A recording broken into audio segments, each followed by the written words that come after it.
বছরের প্রথম দিন পিকনিক মোটে গোটা বাংলা, বাদ যায়নি ডুয়ার্সের বিভিন্ন পিকনিক স্পটগুলিতে উপচে পড়া ভিড়। ডুয়ার্সের নকশাল পিকনিক স্পটে এখানে সকাল থেকেই দূর দূরান্ত থেকে মানুষ এসে পিকনিক করছে।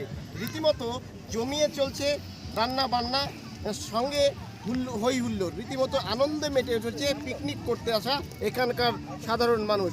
আমরা তো খুব মজা করে সবাই দিনটা কাটাচ্ছি। আমরা প্রথমে মূর্তি যাওয়ার কথা ছিল, কিন্তু মূর্তিতে পিকনিক অ্যালাউ নেই, তো ওই জন্য আমাদের প্ল্যানটা চেঞ্জ করে আমরা জলঢাকায় চলে আসলাম।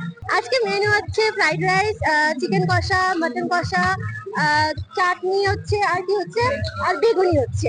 খুবই ভালো লাগছে। এখন রোদটা উঠেছে, তবে আশা করছি 3টের পরে তো আবার সেই ঠান্ডা ভিড়, প্রচুর লোক এসছে।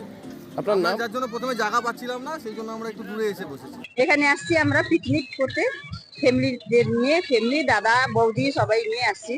সকাল থেকেই আজ আবহাওয়া ছিল অনেকটাই ঠান্ডা, আর চারিদিক ছিল ঘন কুয়াশায় ঢাকা। আর শীতের আমেজের পাশাপাশি এই পিকনিকের আমেজে মেতে উঠেছে এই ডুয়ার্সের ঘুরতে আসা পর্যটক থেকে শুরু করে পিকনিক করতে আসা সাধারণ মানুষ।